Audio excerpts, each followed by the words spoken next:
दादा, मराठा आरक्षणासाठी विशेष अधिवेशन बोलवावं या मागणीसाठी आमदार राजेंद्र राऊत आहे ते आंदोलन करतात बार्शीमध्ये. करू दे ना, काय होतं केलं म्हणून, चांगलं काम करतोय.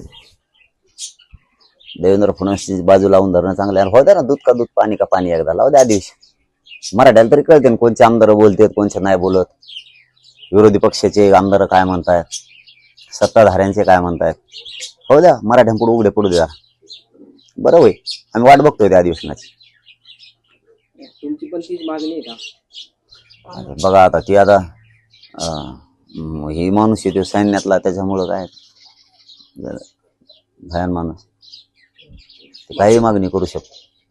मागच्या काही दिवसांपासून राजेंद्र राऊत जे आहे ते जास्त आक्रमक झालेत असं वाटत नाही तुमच्याविषयी किंवा मग मराठा आरक्षणाविषयी? सत्ता टिकवायला, पद टिकवायला, संपत्ती टिकवायला आक्रमक गरीब मराठ्यावरच व्हावं लागणार आहे त्यांना. शेवटी जसं फडणवीस सांगतील तसं करावं लागत. त्यांना कोणाला दोष नाही, हे सगळं फडणवीस घडून आणतात. आणि फडणवीसांना कळत नाही की आपण किती संपवायला लागलो. हे जितके आमदार बोलतील, मंत्री बोलतील, तितका समाज खवळून उठायला लागला. त्यांच्या पक्षातला समाज सुद्धा मराठ्यांचा प्रचंड आता त्यांच्यात खतखत निर्माण झाली. हे आपल्या लेकरासाठी लढायला कोणी नाही. जे आमदारांना मोठं केलं, ज्या मंत्र्यांना मोठं केलं मतं देऊन, तेच आज आपल्या आंदोलनाच्या, आपल्या लेकराच्या विरोधात बोलायला लागले. यांना आरक्षण मोठं वाटायला पाहिजे, परंतु आरक्षण यांना मोठं वाटत नाही.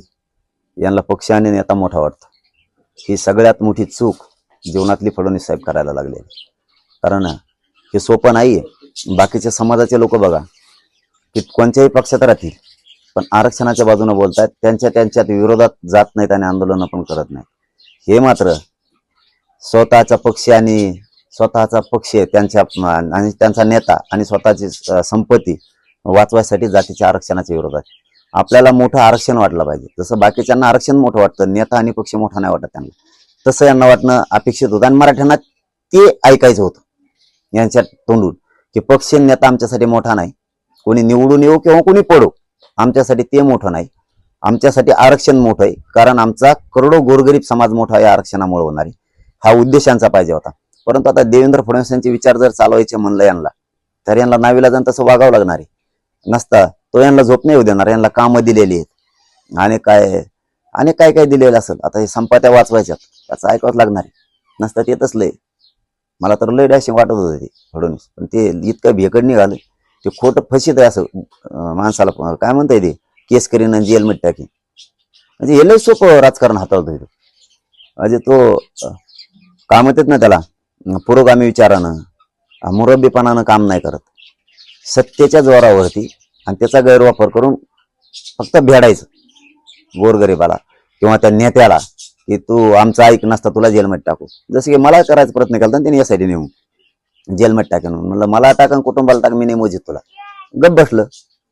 ते फक्त वेळी दे. त्यांनी देवेंद्र फडणवीस सरळ काम केलं पाहिजे. जनतेचे काम करणं त्यांची जबाबदारी. हे असले चोराच्या उलट्या बाबा हे असलं नसलं पाहिजे. त्यांचे काम करणे जबाबदारी, ते त्यांनी केलं पाहिजे.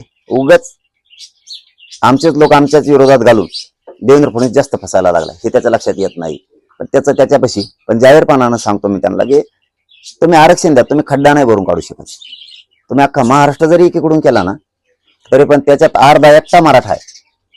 तुम्हाला खड्डा भरून निघू शकत नाही. तुम्हाला आरक्षणच द्यावं लागणार आहे. तुम्ही उद्या निवडणुका घेतल्या, आरक्षण न देऊन तुम्ही संपणार आहे.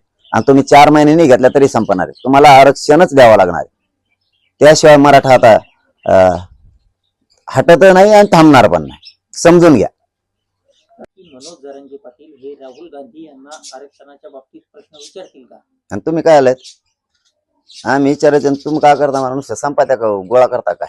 इकडून पैसे तिकडून पैसे. आणि मी कशामुळे प्रश्न विचारायचा? आम्ही काय नोकर आहे का तुमची? आमचं काम नाही, ते सरकारचं काम आहे. कोणाला एक करायचं, कोणाला हे करायचं, त्यांचे राजकीय स्टेटमेंट आहे, त्याला आम्ही नाही जाऊ. आम्ही फक्त आरक्षणाच्या बद्दल बोलणार. आरक्षणाचा जो काय विषय असेल त्याच्यातच आम्ही बोलणार. बाकीचे कुठं नाही, आम्हाला नाही सांगायचे.